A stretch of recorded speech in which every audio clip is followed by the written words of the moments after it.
estava atrás das grades.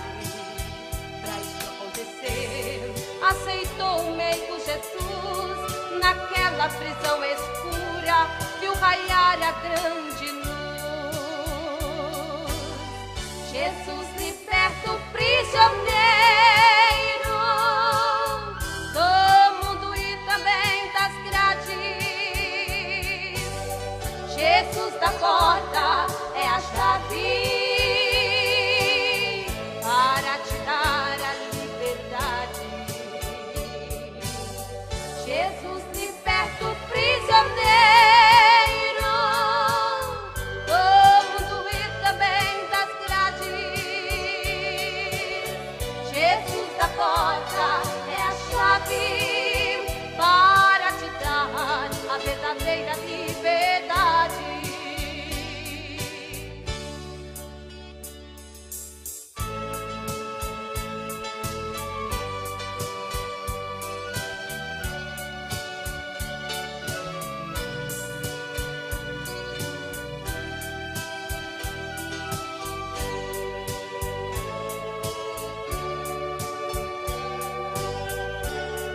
As drogas te destroem e o crime não compensa. Se arrepende, mais é tarde.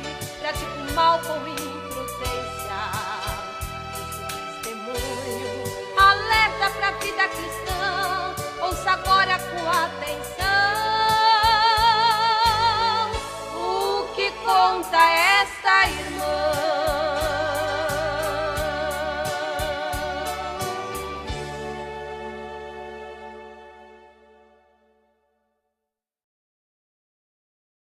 Meu nome é Marley Dias de Oliveira, sou membro da Igreja Evangélica Assembleia de Deus do Jardim Guarani, em Vila Brasilândia, São Paulo, dirigida pelo evangelista Donizete Sabino dos Santos. Prezados irmãos, nós estamos aqui com a nossa irmã Marley. Você já me conhece, Araci Miranda, e também a nossa irmã Regina Lúcia Freitas Lopes. Irmã Marley, como foi a sua vida antes da prisão? Antes da minha prisão, eu tive uma infância muito infeliz. Fui uma criança muito oprimida. Meus pais eram do espiritismo. Eu também um dia frequentei o espiritismo e aos 14 anos de idade, tentando ser feliz, eu fugi da casa de meus pais. E desde então, eu fui como aquela mulher de Samaria que teve aquele encontro com Jesus ali no poço de Jacó. Eu tive muitos maridos, porém nenhum era meu. E um dia mais tarde eu fui para a prostituição. E como nos diz a palavra de Deus no livro de Salmos 42, o verso 7, que um abismo chama outro abismo. Ali na prostituição, uma noite, eu fui pivô de um homicídio e fui parar na prisão. Quando se fala prisão, é uma coisa infernal. Conte para nós, Marley, como foi a sua chegada na prisão. A minha chegada na penitenciária foi uma coisa muito triste, porque eu não conhecia uma prisão. E ali, nos primeiros dias que eu cheguei, eu comecei a receber ordem de uma detenta antiga. E eu comecei a lavar as louças, a limpar o chão. E passou-se um dia, dois, e eu percebi naquele lugar que somente eu trabalhava. Foi quando eu, indignada com a falta de educação daquela detenta, eu perguntei para uma outra moça, por que ali só eu fazia os serviços diários? E aquela moça então me respondeu que eu estava servindo de doméstica ali dentro. E eu, indignada com esta resposta, com a atitude delas, eu me rebelei. Eu passei a recusar as ordens que me eram dadas. E foi desde então que eu percebi que naquele lugar o inferno se levantou contra mim. Porque elas arrumavam um complô e elas começavam a planejar coisas contra mim e me acusavam de roubo constantemente. E constantemente eu era levada à presença do diretor. E ali o diretor me batia bastante de palmatória e depois mandava que eu fosse encaminhada até a solitária. Para nós aqui fora, não entendemos muito sobre essa palavra solitária. Nós queremos que você fale para nós de que maneira é agido ali para as detentas. A solitária é um lugar muito terrível. Quando se olha ao longe, percebe-se apenas que é uma casinha de cimento. Mas quando se chega perto, nota-se que não é bem assim, porque por dentro ela é toda chapeada em ferro, e existe também uma porta chapeada de ferro, e é um local muito escuro, negro mesmo, um local muito minúsculo, aonde não existe vasos sanitários, aonde se faz as necessidades fisiológicas ele mesmo se dorme, nu ou seminu. Que horror! Nos deixava assim para que nós não tentássemos o suicídio com uma peça de roupa. Era realmente uma coisa tremenda. No primeiro dia eu ficava sem comer e sem beber água. E no segundo dia me era dado um copinho de iogurte de água ao meio-dia e outro copinho de iogurte de água à tarde. E ali eu quero dizer que onde eu estava era a capital do Mato Grosso e o calor era um clima tropical.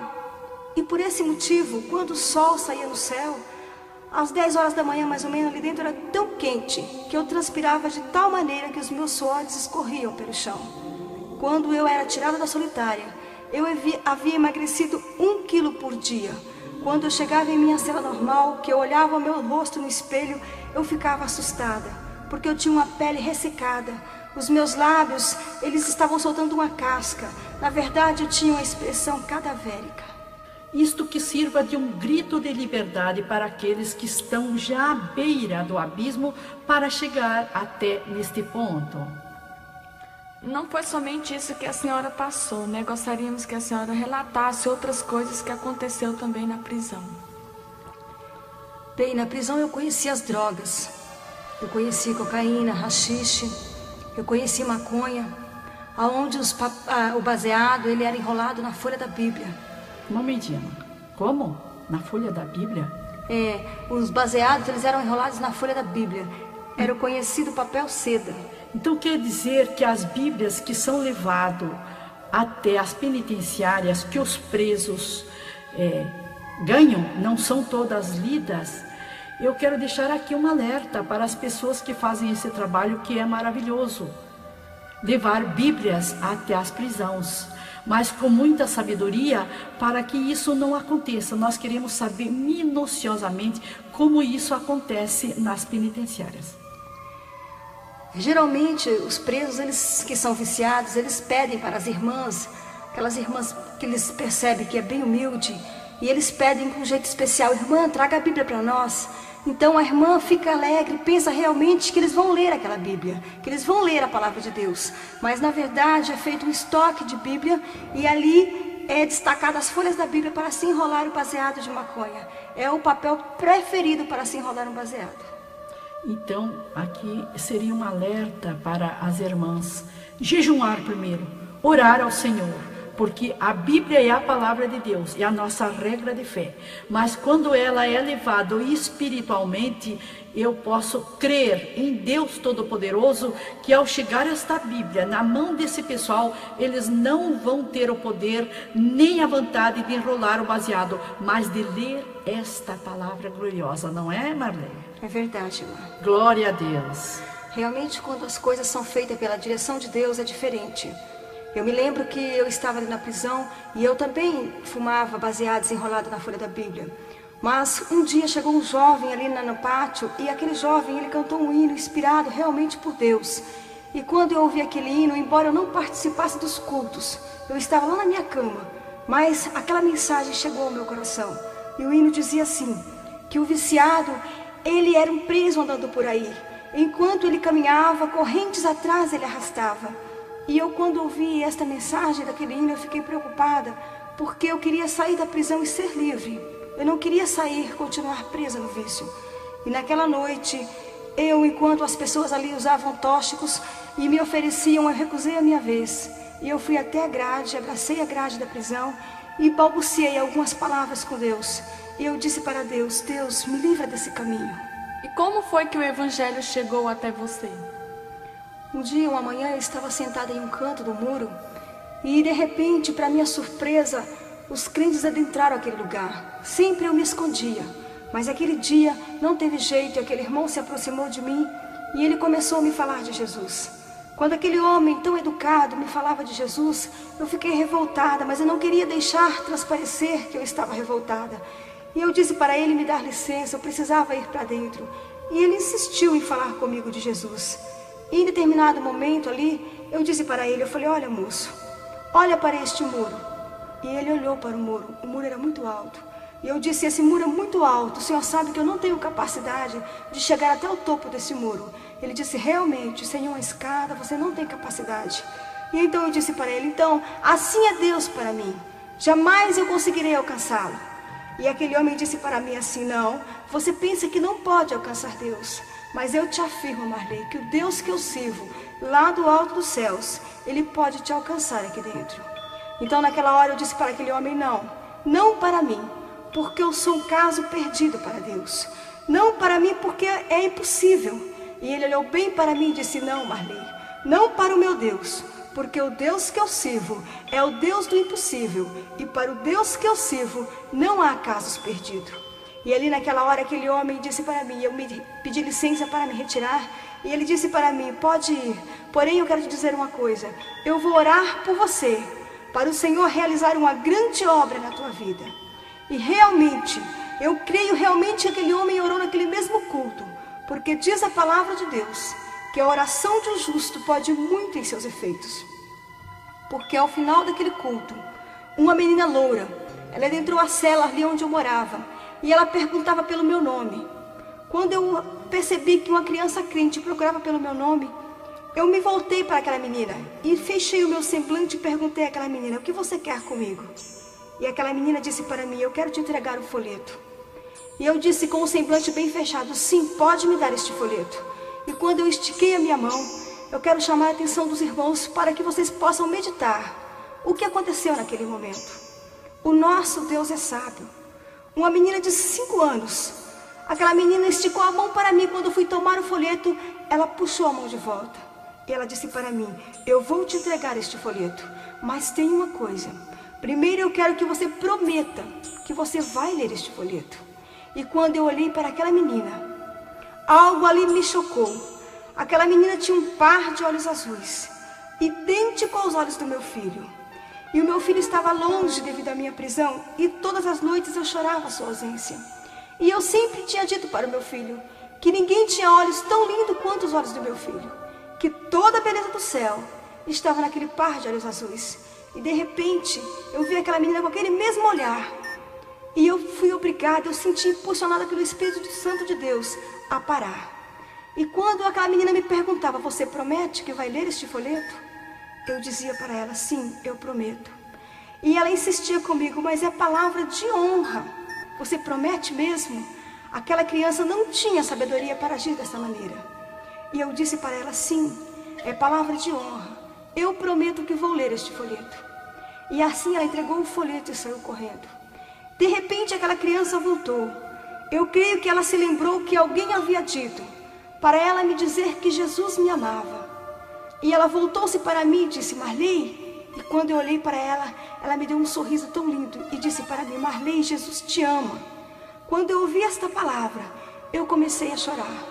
Eu não me contive. Eu, drogada, prostituta, criminosa, como poderia Jesus me amar?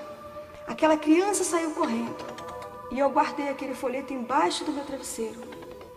Várias vezes eu tentei me aproximar daquele folheto e não consegui. Até que em determinado momento, eu me aproximei daquele folheto e toquei nele e pensei em rasgar e jogar no lixo. Quando embrulhei aquele folheto, amassei em minha mão para jogar no tambor de lixo. Eu me lembrei da promessa que eu havia feito para aquela menina dos olhos azuis, que tinha os olhos idênticos aos olhos do meu filho.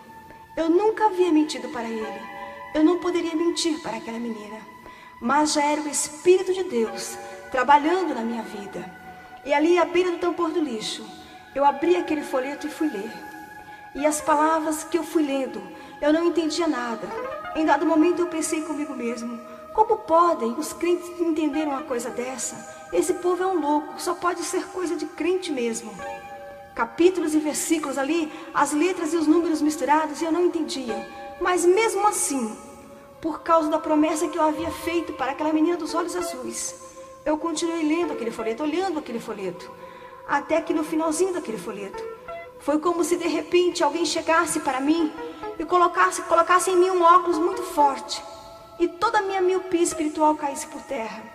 E então eu pude compreender um versículo que estava escrito e que dizia assim: vinde a mim, todos os cansados e oprimidos, e eu vos aliviarei. Tomai sobre vós o meu jugo e aprendei de mim, que sou manso e humilde de coração, e encontrarei descanso para as vossas almas. Quando eu li estas palavras, descanso para as vossas almas, eu fiquei maravilhada. Porque realmente eu era uma pessoa que me considerava culta, gostava muito de ler best-sellers famosos. E naquele dia eu fui ler aquela palavra de alguém que prometia descanso para a minha alma. Eu nunca havia lido nada igual. E eu comecei a pensar comigo mesma, eu vou guardar este folheto. Quando os crentes chegarem aqui no domingo, eu vou perguntar para eles quem é o pastor que escreveu este folheto. Eu sei que os irmãos que vêm aqui são da Assembleia de Deus, mas existe um pastor, autor dessas palavras, porque eu quero conhecer. Irmão Marley, como que você descobriu que essas palavras não eram do pastor e sim do Senhor Jesus Cristo? Nos dias que se seguiram, o adversário, sabendo que a semente da palavra de Deus já havia sido semeada no meu coração, ele me envolveu em uma tremenda briga ali e eu fui levada de volta para a solitária. Naquele dia eu cheguei na solitária muito triste, mas eu precisava cantar para mostrar para os carcereiros que passassem, ou talvez para aquela pessoa que pela primeira vez eu tinha conseguido levar ela a uma solitária ao lado, ela pudesse ouvir que eu estava feliz, quando na verdade eu não estava. E foi assim que eu comecei cantando, e cantei todo o meu repertório mudando. E de repente já não tinha mais o que cantar. Foi quando eu me lembrei de uma música. Eu quero dizer para você que o Senhor Jesus Cristo, Ele não me salvou através da música, porque Ele não precisa de muleta para se manifestar ao pecador, porque só o seu nome é poder. E quando eu me lembrei daquela música, que eu fui dizer o princípio daquela música, Jesus Cristo, quando eu mencionei estas palavras, uma voz soou naquele lugar escuro, e eu senti como uma martelada batesse em meu coração. E aquela voz falou ao meu ouvido. E pela primeira vez, eu ouvi a voz do Espírito Santo em minha vida. E a voz dizia: vinde a mim, todos os cansados e oprimidos, e eu vos aliviarei.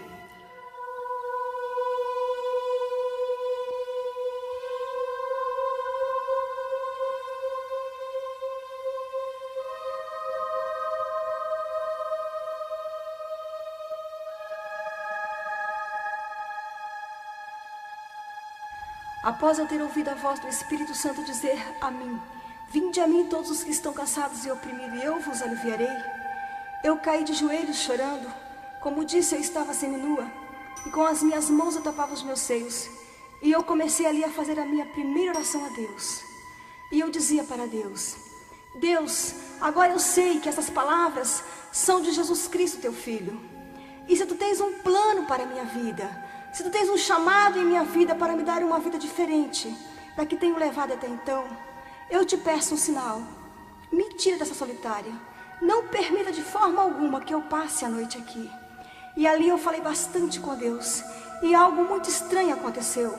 Porque depois que eu chorei muito, pela primeira vez eu consegui adormecer na solitária. E era em torno de 10 horas da manhã. E eu adormeci de tal forma que eu dormi o dia todo. Quando já era noite lá fora, eu lembro-me que muitas horas havia passado, quando eu ouvi um barulho de cadeado. E eu fiquei apavorada.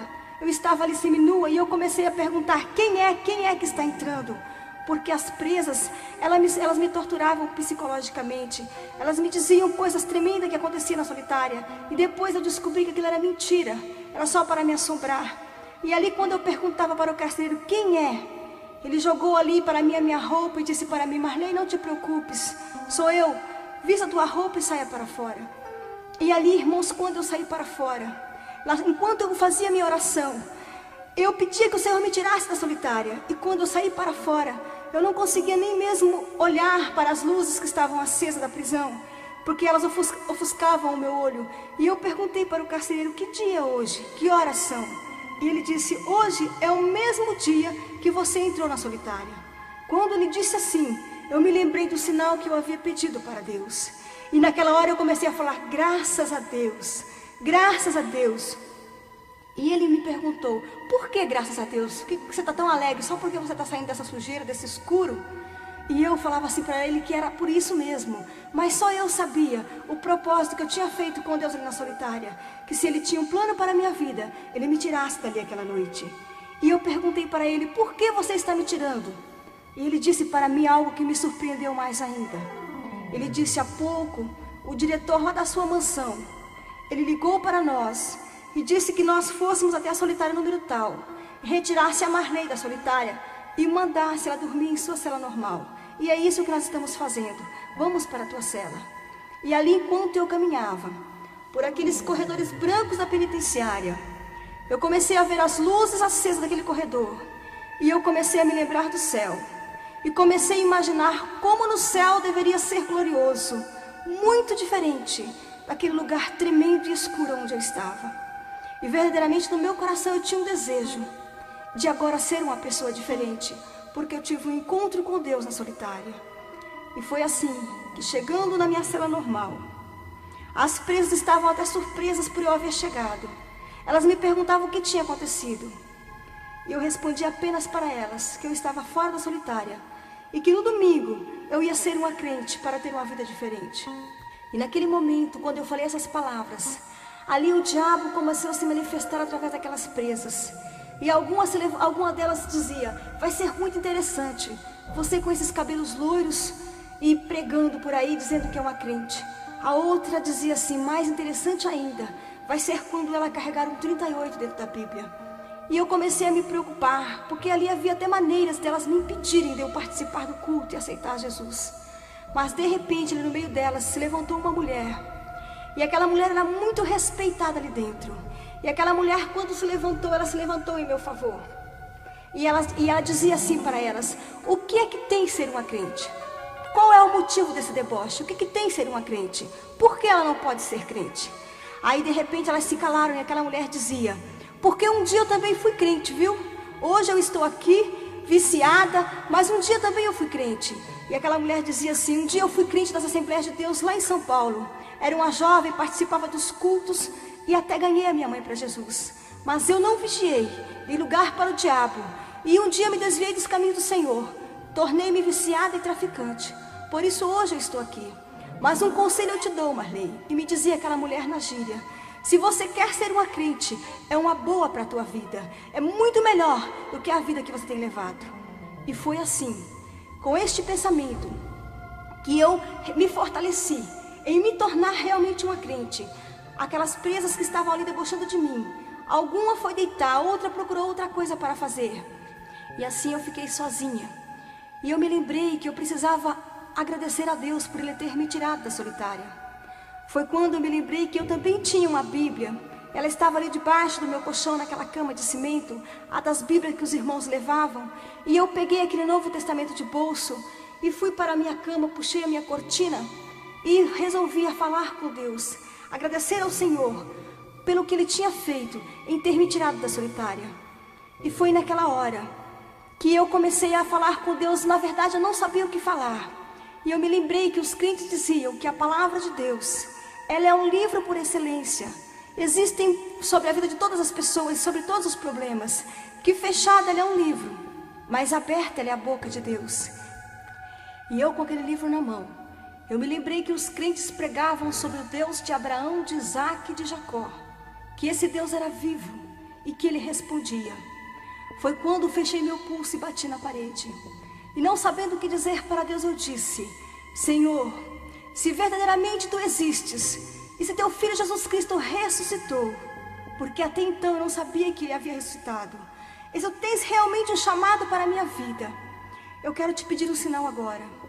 O Senhor sabe que nem o Senhor eu amo, e eu disse na minha ignorância para Deus que eu não amava, mas eu quero que o Senhor transforme o meu coração, de tal forma que eu venha sentir amor pelo Senhor, e também que o Senhor fale comigo na Tua palavra. Mas eu não quero uma palavra qualquer, porque eu sabia que o que eu estava vivendo ali dentro da prisão era algo muito difícil. E eu pedi para Deus: está aqui a Tua palavra, esta Bíblia. E agora eu quero que o Senhor fale nela, sobre a minha vida aqui dentro. Quando o Senhor falar comigo sobre a minha vida, então este é o sinal verídico, que no culto domingo eu devo levantar a minha mão para Jesus. E foi assim, falando dessa maneira com Deus, que eu abri aquele Novo Testamento com os olhos fechados, marquei uma passagem e fui ler.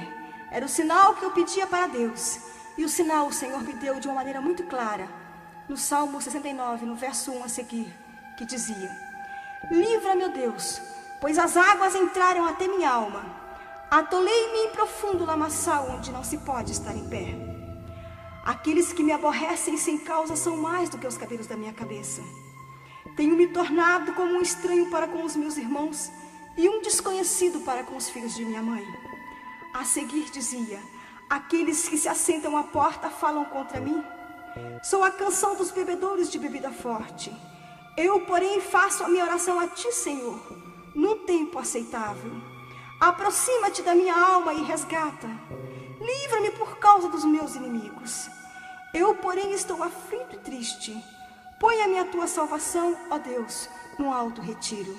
E o que mais me surpreendeu foi no versículo 33, o que eu encontrei dizia: porque o Senhor ouve os necessitados e não despreza os cativos. Chorando muito, com um propósito firme, em domingo aceitar Jesus Cristo como meu Salvador, adormeci. Na manhã seguinte, quando eu me levantei, uma voz que eu havia descobrido no Espiritismo, aquela voz falou aos meus ouvidos: Marley, você vai aceitar Jesus como teu Salvador? E eu respondi para aquela voz, porque aquela voz do Espiritismo me foi ensinada que era o meu sexto sentido. Eu era uma pessoa privilegiada e aquela voz sempre iria me orientar o que eu deveria fazer. E quando aquela voz me perguntou, eu respondi: sim, vou. E aquela voz disse para mim: olha, não faça isso, porque para aceitar Jesus tem que se ajoelhar aos pés dos homens. Foi quando eu procurei aquela moça que havia se desviado do Evangelho e estava ali na prisão presa como traficante. E disse para ela: olha, eu não vou mais aceitar Jesus. E ela me falou: por quê? E eu falei para ela: porque o meu sexto sentido me alertou que para aceitar Jesus tem que se ajoelhar aos pés dos homens. E ela sorriu e disse para mim: ah, então vai ser muito difícil, Marley, de você aceitar Jesus, porque tem 2 anos e 5 meses que eu estou aqui dentro. E nunca houve um culto só com mulheres. Sempre vem pelo menos um irmão para dirigir o culto. Você tem que se ajoelhar. E eu disse: eu não me ajoelho. De uma coisa eu sei: se for para me ajoelhar aos pés dos homens, eu não aceito Jesus. Deus é quem sabe. E virei as costas e fui para a minha cama. Passou-se algumas horas e de repente, para minha surpresa, o portão se abriu. E aquela moça foi para mim e disse: Marley, hoje tem novidade aqui. Hoje você não tem como escapar. Hoje você vai aceitar Jesus. E quando eu saí até a porta para realmente eu participar do culto, quando eu olhei, a cena que eu presenciei era que 6 ou 7 jovens, elas estavam entrando para fazer o culto ali. E não havia nenhum homem, nenhum irmão junto com essas jovens. E ali, quando eu olhei para aquelas jovens, o adversário falou ao meu ouvido, aquela voz me disse: você vai aceitar Jesus? E eu disse sim. E aquela voz me disse: olha bem para a cara dessas jovens. Elas não entendem nada sobre a Bíblia. Elas vão te enganar. Porque crente para pregar para você, Marley, tem que ter no mínimo 40 anos de crente. E quando ele me falou assim, eu olhei para aquelas jovens. Elas eram todas adolescentes, 14, 15 anos. E entre elas havia apenas uma jovem senhora grávida, que estava já nos últimos meses de gravidez. E eu olhei para aquela jovem e pensei revoltada comigo mesmo: essas caras de anjo, elas não vão me enganar.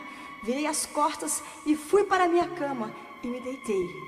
Mas era plano de Deus salvar a minha alma naquele dia. Passou-se alguns minutos e ali naquele lugar existia uma mulher com o seu nome quase parecido com o meu. E o carcereiro se enganou. Ele chamou o meu nome quando na verdade era para chamar aquela mulher. E eu fui até ao portão atender. E passei ali pé pelas irmãs que estavam dirigindo aquele culto. E aquele dia elas faziam o culto bem na calçada, no lugar que eu deveria passar. Quando eu fui atender o carcereiro, ele disse para mim que o recado não era para mim. E eu pensei: como tudo está dando errado para mim nesse dia. E ele falou: pode voltar. E eu respondi para ele: agora não tem jeito, como eu vou voltar? As crentes estão aí com esse culto, tenho que esperar. E eu fiquei lá pensando comigo mesmo naquele portão: quando as crentes forem orar, que elas fechar o olho para orar, elas vão fazer aquele barulhão como de costume. E eu vou aproveitar e vou passar e ninguém vai perceber a minha presença. Mas como eu me enganei. Porque quando o Senhor manda alguém no caldeirão do inferno para resgatar uma alma, enquanto algumas horas alguém vigia. E ali naquele momento, quando começou-se a oração, eu fui passar. De mansinho eu fui passando. Uma jovem que estava com seus olhos entreabertos, com toda a coragem, eu creio que foi do Espírito de Deus. Aquela moça dos 15 anos, ela esticou o seu braço e segurou o meu pulso. Quando aquela moça segurou o meu pulso, eu fiz uma grande força para me soltar, mas eu não consegui. Quando eu olhei para aquela moça sorriu para mim e disse para mim bem baixinho: fique aqui. E ficou ali segurando no meu pulso, e eu perdi toda a minha força. E quando terminou aquele momento ali da oração, eu já estava naquele culto, e uma das jovens disse: vamos cantar um hino agora para louvar a Deus. E aquela moça que estava segurando o meu pulso, ela pediu o hino 46 da harpa.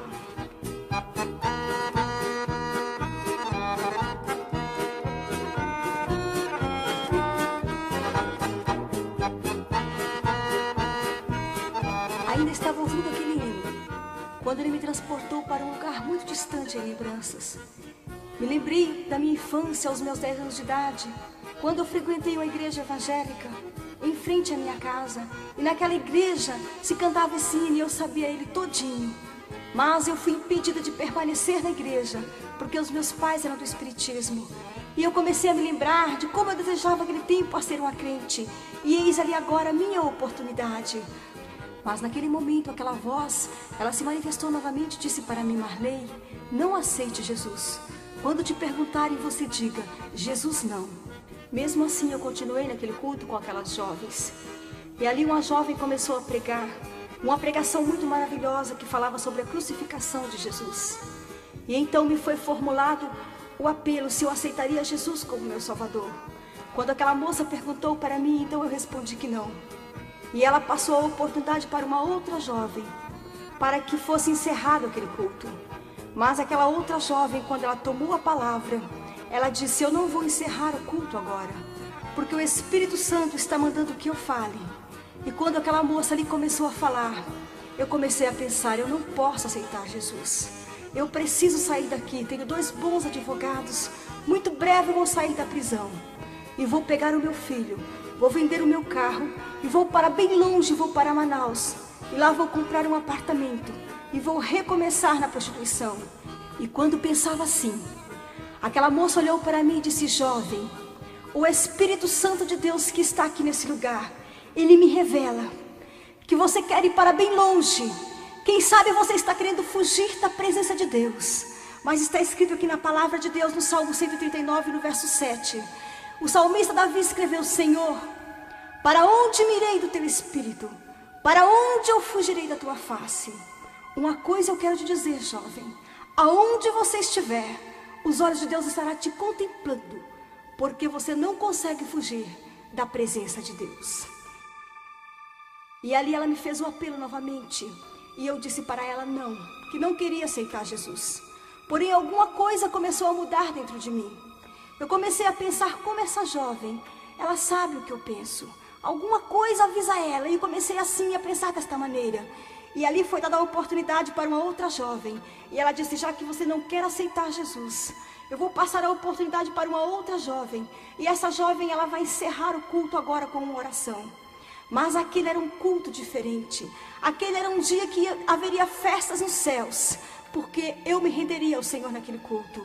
E ali naquela hora, quando foi passada a oportunidade para outra jovem, aquela jovem disse: eu também não vou encerrar esse culto agora, porque o Senhor está mandando que eu fale, e é necessário que eu obedeça. E quando ela disse assim, eu pensei comigo mesmo: se vai pregar para mim, está perdendo tempo, porque Jesus eu não aceito de forma alguma. Eu não posso aceitar Jesus. Eu tenho muitas joias, muitas coisas, e a minha vaidade, como fica? E aonde eu vou guardar as minhas joias? Eu tenho que desfazer de todas elas. E eu tinha um grande amor pelas minhas joias. E naquela hora eu comecei a pensar em tudo quando eu deveria renunciar para ficar com Jesus. E eu pensava comigo: eu não vou ficar com Jesus por esse motivo.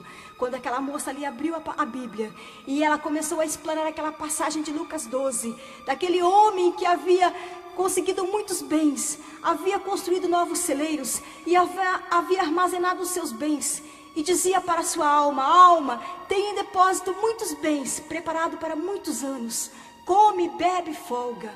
E dizia aquela moça: jovem, quem sabe o teu coração está preso nas coisas materiais. Quem sabe neste momento você não quer renunciar a nada para ficar com Jesus, e ele morreu na cruz para te salvar. Mas para aquele homem o Senhor disse: louco, ainda nesta noite eu te pedirei a tua alma, e o que tens preparado para quem será?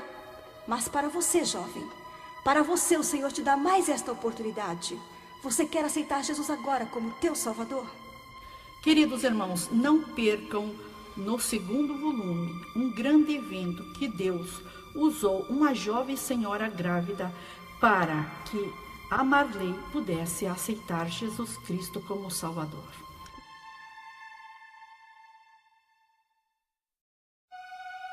Segundo volume em gravação, O Mover do Espírito Santo atrás das grades de uma prisão, do testemunho da ex-presidiária Irmã Marley. Mesmo aquela moça insistindo para que eu aceitasse Jesus como meu Salvador, aquela voz que estava ali presente, ela dizia para que eu respondesse não. E eu respondi não. Então, naquele momento, aquela jovem disse: vamos passar a oportunidade para outra irmã, e esta irmã vai orar, encerrando este culto. E ali foi passada a oportunidade para aquela jovem senhora que estava grávida. E quando aquela mulher tomou a oportunidade, ela olhou para mim e lágrimas caíam copiosamente dos seus olhos. E ela disse para mim: jovem, eu já não tenho o que dizer sobre a palavra de Deus, porque tudo quanto era para ser dito já foi dito. Já foi pregado para você sobre a crucificação de Jesus. Já foi falado para você que você não pode fugir dos olhos de Deus. Já foi falado para você coisas maravilhosas da palavra de Deus. Por isso, jovem, eu te pergunto agora: você quer aceitar Jesus como teu Salvador? E naquela hora aquela voz disse para mim: não, responda não, e não olhe para ela. E eu respondi não, porém eu já estava quebrantada por dentro. E eu não conseguindo olhar para ela, eu olhei para uma outra jovem. E olhei para outra jovem e para outra, porém eu não conseguia fixar os meus olhos em jovem alguma. E ali eu voltei a olhar para aquela mulher. E aquela mulher disse: você se recusa, jovem, a aceitar Jesus Cristo como teu Salvador. Mas eu quero te dizer uma coisa: grandes coisas o Senhor tem para realizar na tua vida. Ah, se você pudesse compreender. Ah, se você pudesse compreender o que o Senhor quer realizar na tua vida. E ali ela começou a chorar muito, muito. E enquanto ela chorava, ela dizia: jovem, eu choro assim, jovem. Eu choro assim é por causa da tua alma.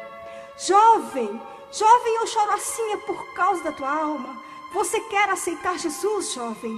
E quando eu ia responder, aquela voz dizia: responda não, responda não. E eu já fui ficando sem força, já não conseguia responder. E de repente aquela mulher olhou para mim e disse: jovem, você sabe por que eu estou assim? E naquele momento que ela chorava tremendamente, e ela dizia: jovem, você sabe por que eu choro assim? Aquela voz disse para mim: não olhe para ela, não olhe para ela, olhe para baixo. E quando eu olhei para baixo, aquela mulher me dizia: jovem, eu estou assim, eu choro assim é por causa da tua alma, eu choro assim é por causa da tua alma. E quando eu olhei para baixo, os meus olhos fitaram bem o seu ventre, e a criança que estava no seu ventre, ela saltava, saltava, e a cena que os meus olhos presenciou me abalou. E quando eu olhei para aquela cena, eu não resisti à presença do Espírito de Deus, e eu caí de joelhos chorando, levantei as minhas duas mãos para os céus, esqueci que eu estava diante daquelas jovens que tinham pouca sabedoria sobre a Bíblia, e eu gritei naquela hora dizendo: eu aceito, eu aceito, eu aceito Jesus como meu Salvador. E naquela hora cumpriu-se na minha vida o que está escrito em Isaías no capítulo 9, no verso 2. O povo que andava em trevas viu uma grande luz, e sobre os que habitavam na região da sombra da morte resplandeceu a luz. Irmã Marley, como foi a sua vida depois daquele dia? Realmente eu senti a transformação de Deus na minha vida, porque eu comecei a orar a todo instante, eu passei a jejuar das 6 às 6, comecei a ler a Bíblia, e o Espírito Santo ele começou a me dar o entendimento da palavra de Deus. E eu fui sentindo que Deus estava trabalhando na minha vida. Alguns dias depois, nessa época, eu recebi a notícia de que seria levado a julgamento. Foi quando, num determinado dia, eu fui levado ao tribunal do júri e sentei ao banco dos réus. E ali estavam os 7 jurados, a promotora, o juiz e uma grande plateia. E começou-se o meu julgamento. E neste julgamento, eu quero dizer que no outro dia, eu ainda estava no banco dos réus. De manhã cedo, o jornaleiro chegou naquele lugar trazendo o jornal onde eu era a primeira página do Diário de Cuiabá. E aquele jornal dizia assim o título: Ré, mais de 23 horas no banco dos réus. É o julgamento mais longo do tribunal do júri. E ali passou-se algumas horas. E de repente o juiz bateu o martelo, colocou a plateia de pé e ditou a minha sentença. Eu estava sendo condenada a 12 anos de reclusão para ser cumprido em regime fechado. Novamente eu fui algemada e levada pelos policiais a uma penitenciária central para cumprir a minha pena. E assim comecei a cumprir a pena que me foi imposta pela lei. Passaram-se alguns meses e eu ainda possuía alguns bens. E os meus advogados me propuseram que a minha pena fosse apelada a Brasília. E assim eu consenti, orando a Deus, jejuando e esperando que de Brasília viesse uma resposta positiva, que me concedesse um novo julgamento, ou quem sabe uma quebra da minha sentença. Mas alguns meses depois, veio de lá a confirmação do Supremo Tribunal de Brasília, que realmente eu deveria cumprir a pena em que eu fui julgada, naquele dia que recebi 12 anos de prisão. E assim foi passando os dias, e eu comecei a sentir saudade do meu filho. Eu comecei a sentir saudade de estar lá fora. Agora eu era nova criatura. E eu comecei a buscar de Deus a minha liberdade. Conheci a palavra de Deus em 2 Coríntios 5,17, que está escrito: E assim, se alguém está em Cristo, nova criatura é. As coisas velhas já passaram, e tudo se fez novo. E eu comecei a falar para o Senhor o porquê eu era nova criatura e deveria cumprir aquela pena. E comecei a buscar do Senhor profundamente nas madrugadas. E eu comecei a fazer prova com Deus. Eu dizia para o Senhor: olha, se tu estás me contemplando o que tenho passado aqui dentro, eu quero uma resposta. Quero que o Senhor me acorde às 2:45 da manhã. E quando era 2:45 da madrugada, ali um anjo me despertava e eu levantava para buscar a face do Senhor. Houve madrugadas que tal era a minha angústia, porque eu necessitava de liberdade, que eu não tinha palavras para dizer ao Senhor, e eu apenas chorava, porque eu sabia, na palavra de Deus nos diz que o Espírito de Deus, Ele intercede por nós na presença de Deus com gemidos inexprimíveis. E ali, em dados momentos, eu apenas chorava, e eu perguntava para o Senhor: até quando? Senhor, até quando? Mas uma madrugada, enquanto eu perguntava para o Senhor, a voz do Espírito Santo dizia ao meu ouvido: escreve uma carta para o juiz. De manhã eu me levantei consagrando e pensei: Senhor, como eu vou escrever uma carta para o juiz? Não vai ser fácil escrever para o juiz. Mas a voz do Espírito Santo insistia comigo que eu escrevesse uma carta para o juiz. E foi que eu peguei o papel e a caneta e comecei a escrever. E a todo momento eu parava e orava e voltava a escrever. Eu quero dizer para os irmãos que eu fiquei 3 dias para escrever o rascunho daquela carta. Mas eu escrevi uma carta dirigida pelo Espírito Santo de Deus. Existia uma palavra em Hebreus endereçada às autoridades, e esta palavra diz assim: lembrai-vos dos presos como se fossem presos, e dos maltratados como se fossem vós mesmos na carne. Escrevi aquela carta. Encontrei uma pessoa ali da minha confiança, um policial da escolta militar, e pedi para ele levar aquela carta até a antessala do juiz. E assim foi feito. Passou-se alguns dias e eu não recebi resposta. Novamente eu escrevi outra carta, porque eu havia guardado o rascunho. E mandei novamente para o juiz. E também não recebi resposta. Foi quando ali o adversário começou a levantar pessoas para tirar a bênção da minha mão. Alguém chegava para mim e dizia que eu não conhecia o que era um juiz. De repente ele podia mandar uma medida de segurança para mim, porque eu estava importunando o juiz. E passou-se alguns dias e eu continuei escrevendo. Até que em determinado momento, o próprio diretor do presídio ele me chamou. E ele disse para mim: filha, você sabe que você tem a idade da minha filha. Você sabe que eu te considero. E eu gostaria muito de te ver livre daqui, fora deste lugar. Mas eu vou te dar um conselho, como autoridade que sou, eu entendo do assunto. Não escreva mais para o juiz. Não importune mais o juiz. Ele pode se zangar com você e te prejudicar mais ainda. Quando eu fiquei sabendo disto, eu voltei para a minha cela e comecei a chorar e falar com Deus. Eu estava, na verdade, envergonhada, porque o diretor havia me chamado a minha atenção, ainda que com muito carinho, mas eu estava envergonhada por isso. Quando o Espírito de Deus falou para mim que eu escrevesse novamente ao juiz, e eu disse ao Senhor: desta vez, Senhor, eu quero fazer como fez Gideão. Eu quero colocar o meu velo de lã no sereno. Eu quero agora que o Senhor responda pela tua palavra, se é para eu escrever para o juiz ou não. E eu confesso que eu não conhecia aquela passagem, aonde nos diz ali daquela mulher que importunava o juiz iníquo.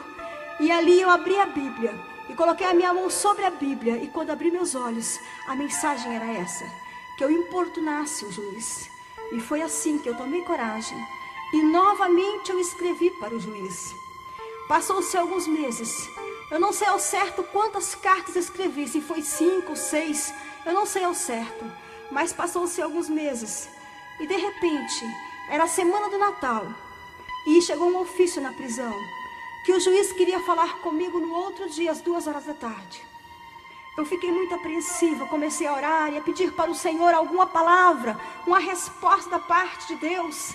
E ali o adversário começou a levantar pessoas e dizer para mim: viu só, o que você procurava você encontrou, mais cadeia para você, você achava que era pouco? E ali, irmãos, eu fiquei muito aflita. E eu comecei a perguntar para o Senhor: Senhor, o que está acontecendo? Mas o Senhor me dizia na sua palavra, em Jeremias 33:3, clama a mim e responder-te-ei, e anunciar-te-ei coisas grandes e firmes que não sabes. E eu ali comecei a clamar: Senhor, eu quero vitória dos céus, eu quero vitória da tua parte para a minha vida. E no outro dia, aquela escolta militar me levou até o fórum. E para minha surpresa, quando eu adentrei ali na segunda vara, ali existia um juiz atrás daquela mesa. E este juiz, ele não era o juiz que havia me sentenciado. Aquele juiz mandou que eu entrasse. Quando eu entrei ali, me sentei, ele perguntou para mim: você é quem escreveu esta carta? E eu disse sim. E ele olhou bem para a minha carta, olhou bem para mim e disse: olha, Marley, eu li a tua carta. Eu sou um juiz que vim de outra comarca para ficar aqui no lugar do teu juiz que viajou, saiu de férias Florense. E eu quero dizer para você que a tua carta, ela me entusiasmou bastante. Eu gostei muito das palavras que você escreveu. Dá para se perceber que realmente você é uma pessoa transformada por Deus. E eu disse: sim, doutor. E por que o Senhor me chamou? E ele me disse assim: eu te chamei para te conceder a tua liberdade. E eu fiquei feliz naquela hora. Pensei talvez que eu estivesse podendo ir embora. E ele disse: mas a liberdade que eu vou te dar é uma liberdade para 8 dias só. Você vai ficar 8 dias em liberdade para você se batizar, porque você pediu para mim, aqui na tua carta, que tem um grande sonho a realizar, que era descer as águas do batismo. Aleluia! Por isso que eu vou mandar você em liberdade somente por 8 dias. Mas eu quero te perguntar: você tem alguém capaz de assinar por você, de se responsabilizar por você para você ser livre? E eu disse àquele juiz que tinha. E ali foi providenciado uma pessoa para assinar por mim. E eu tornei-me livre por 8 dias. E ele dizia para mim que ao término daqueles dias eu deveria comparecer na prisão. E assim foi feito. Tornei-me livre. Fui para a casa de uns irmãos que me abrigaram com muito carinho. E ali também desci as águas batismais, me batizei. Mas 2 dias após meu batismo, eu estava orando de madrugada com uma jovem. E ali eu senti de voltar ao juiz. E propus àquela moça se ela ia comigo. E ela disse que sim. Ela estava um pouco temerosa, mas ela consentiu ir comigo. E assim aconteceu. Voltei para falar com o juiz. Desta vez, para pedir para ele clemência, que ele me libertasse da prisão. E assim foi feito. Enquanto eu estava naquela sala falando com o juiz, aquela jovem estava na antessala orando em espírito para o Senhor me dar a vitória. E aquele juiz, enquanto folheava ali o Código Penal, ele dizia para mim que não tinha condições de me libertar, porque não cabia em parte alguma a minha liberdade, pois eu não estava em época de condicional. Faltaria muito tempo ainda. Mas em dado momento, ele encontrou ali um lugar ao qual ele poderia me mandar para um outro lugar, e de lá eu tornaria-me livre. E assim aconteceu. Em poucos dias, enquanto aquele juiz que foi enviado ali para aquela comarca pelo Espírito de Deus estava passando apenas 30 dias de férias no lugar do juiz que havia me sentenciado, ele conseguiu, pela infinita misericórdia de Deus, ali trabalhar no fórum e passar os meus processos pelo desembargador, pelo conselho penitenciário e me libertar. Alguns dias depois, eu já caminhava pelas ruas, cantando e louvando a Deus pela minha liberdade. 1 ano se passou.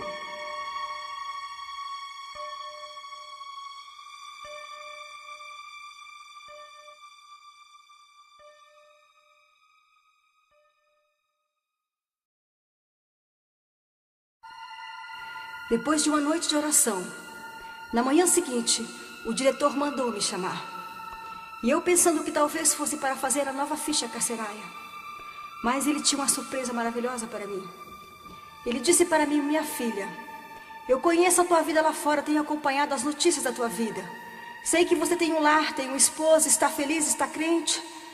Mas foi mandado trazer você até aqui. E eu disse para ele: sim, doutor, agora eu devo ficar. E ele disse: não. Não, porque eu tenho um ofício do juiz aqui nas minhas mãos. E você também tem um alvará de soltura que você é uma pessoa livre. Veio um ofício para cá exigindo teus exames. Mas, para minha surpresa, os médicos psiquiatras do estado, eles estão em um congresso muito longe daqui. E eles não vão poder fazer o teu exame. E eu não posso ficar com você aqui dentro, aguardando a volta deles. Porque você é uma pessoa livre. Qualquer coisa que venha te acontecer, eu responderei pela tua vida diante da tua família e por qualquer ato que você cometer aí dentro. Por isso, minha filha, vai servir a teu Deus, vai em paz. E ali aquele homem mandou que o carcereiro abrisse o portão e me colocasse para fora. Quando aquele carcereiro abriu aquele enorme portão e eu alcancei a rua, eu me lembrei de Miriam, quando ela atravessou o Mar Vermelho e quando ela se regozijava e cantava: só o Senhor é Deus. Só o Senhor é Deus. Mais uma vez eu estava livre nas ruas. E ali pensando para onde eu ia, porque eu estava sem me alimentar, necessitava tomar um banho e precisava de dinheiro para voltar para minha casa. Então peguei um coletivo e fui até a casa de uma irmã. Essa irmã, ela tinha me ajudado muito na minha vida espiritual na prisão. Quando cheguei na casa daquela irmã, para minha surpresa, mais de 20 irmãs estavam orando. Elas estavam entregando uma campanha de oração. Era 5 para o meio-dia. E eu cheguei ali sem conversar com ninguém. Procurei um cantinho e me ajoelhei e comecei a orar. Ainda que eu orasse baixinho, mas ali o Senhor levantou um vaso que não me conhecia. E as irmãs ali não sabiam que eu estava voltando da penitenciária, que eu havia passado uma noite na penitenciária. Aquele vaso, aquela irmã chegou onde eu estava. E o Senhor falava comigo, através daquela irmã, da seguinte maneira: filha minha, por que te afliges desta maneira? Por que estás assim? Dizia o Senhor. Não sabes tu que fui eu quem te libertei? Não sabe você que fui eu que abri aquelas portas? Mas eis que eu te digo, filha minha, grande é a minha obra na tua vida. E me dizia ali o Senhor através daquele vaso: e ai daquele que se levantar para impedir. E ali o Senhor dizia para mim: lembra-te tu, filha minha, quando estava atrás das grades, nas madrugadas quando tu clamava, e em grande aflição, quando tu não tinhas palavras para me perguntar e para me pedir, e tu apenas me dizias: Senhor, Senhor, Senhor, até quando? Mas eis que eu te digo, filha minha, naquele tempo eu ouvia, mas calado, da minha morada, eu nada te respondia, porque eu estava provando a tua fé. Mas eis que agora eu te digo: é hora de tu andares livremente pelas ruas e falar do meu amor. E ai daquele que tentar impedir a obra que eu tenho na tua vida. E foi assim, irmãos, que Deus tomou aquela oração de uma forma tremenda. E depois de horas de lágrimas e um poder muito grande, então eu disse para as irmãs que eu estava vindo da penitenciária. E elas disseram que eu estava entregando uma campanha para o Senhor dar-lhe grande vitória. E a vitória me alcançou mais uma vez. Alguns dias depois, eu recebi uma visita em minha casa. E ali alguém perguntava se eu sabia das novidades, e eu dizia que não. Então eu fiquei sabendo naquela hora que aquela pessoa lá na justiça, que havia se levantado contra mim e que havia prometido que me colocaria atrás das grades a qualquer preço, sem que eu houvesse constituído advogado algum para me defender, aquela pessoa havia sido destituída do seu cargo, porque as armas de guerra que o Senhor usa contra o inimigo do seu povo ela é desconhecida para os infiéis. Aleluia, Jesus. Este é o grande Deus em que servimos. Marley, queremos que você deixe aqui um conselho para as pessoas, os jovens, que estão trilhando este caminho ou já estão mesmo à beira deste grande abismo. Jesus diz na sua palavra, no livro de São João, no capítulo 10 e no verso 9: Eu sou a porta. Se alguém passar por mim, salvar-se-á. Muitas vezes a pessoa acha que está bem, mas não está. E depois, quando ele vai perceber, já é tarde. Porque está escrito em Provérbios, no capítulo 16, no versículo 25: Há caminhos que para o homem parece perfeito, mas o fim dele é caminho de morte. Mas não importa, meu prezado ouvinte, qualquer que seja a tua situação. Se você está no espiritismo, se você é um toxicômano, o que você é na vida? Importa que você se chegue a Jesus Cristo em tempo. Importa que você se chegue a Ele e passe por essa porta de escape. Talvez você esteja se sentindo como eu me sentia no passado. Sem solução, sem saída. Mas a palavra de Deus diz assim: se confessarmos os nossos pecados, Ele é fiel e justo para nos perdoar os pecados e nos purificar de toda injustiça. Porque só o sangue de Jesus Cristo é que nos purifica de todo pecado. Quando me acheguei ao Senhor, há alguns anos atrás, naquela situação crítica em que estava, eu não poderia imaginar de forma alguma que eu dando um passo para Jesus, Ele daria muitos passos em meu favor. Eu dobrando meu joelho para clamar a Ele misericórdia, Ele me respondia com tão grandes bênçãos. Como disse que a palavra de Deus diz: clama a mim e responder-te-ei, e anunciar-te-ei coisas grandes e firmes que não sabes. Eu não poderia imaginar que a minha voz um dia estaria chegando até os teus ouvidos, e eu estaria relatando a você as maravilhas de Deus na minha vida, o mover do Espírito Santo ali atrás das grades da prisão, em resgate da minha alma. Por isso eu te deixo essa mensagem: se achegue a Jesus Cristo, confesse com a tua boca que Jesus Cristo é o Senhor, creia com o teu coração, e te garanto, porque o Senhor é quem nos garante esta vitória, e você será uma pessoa vitoriosa.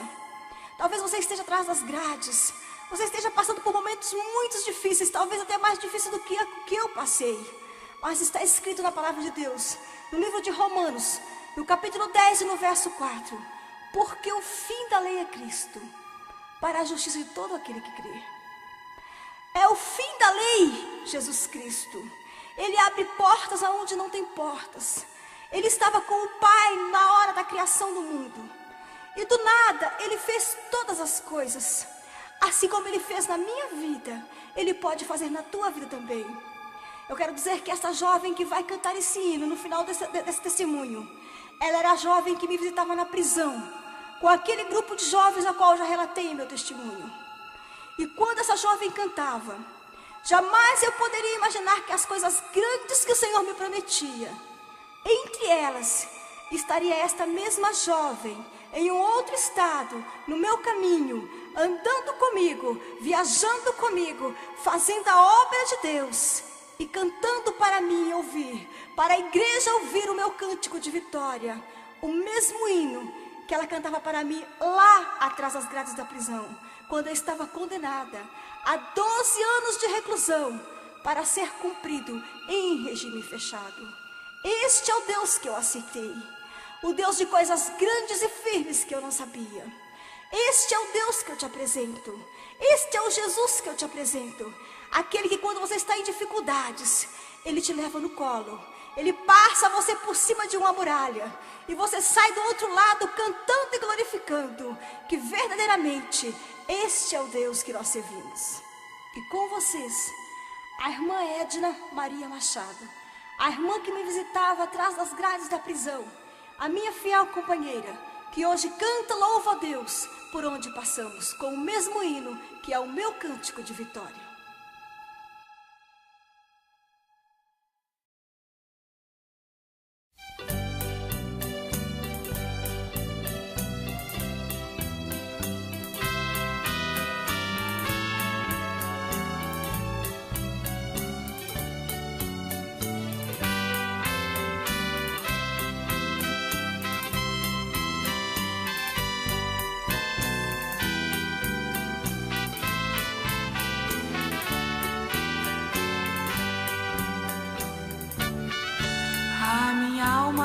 estava longe do caminho dos céus. Eu era pobre, desprezível, pecadora, mas Jesus já transformou minhas trevas em luz, quando Ele estendeu a sua mão para mim. Quando Jesus estendeu a sua mão, quando Ele estendeu a sua mão para mim, eu era pobre e perdida, sem Deus e sem Jesus, quando Ele estendeu a sua mão para mim.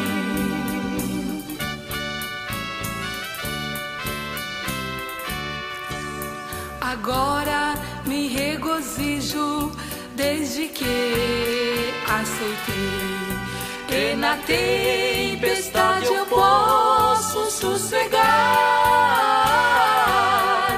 pois com Ele estou liberta do perigo e do mal, quando Ele estendeu a sua mão para mim.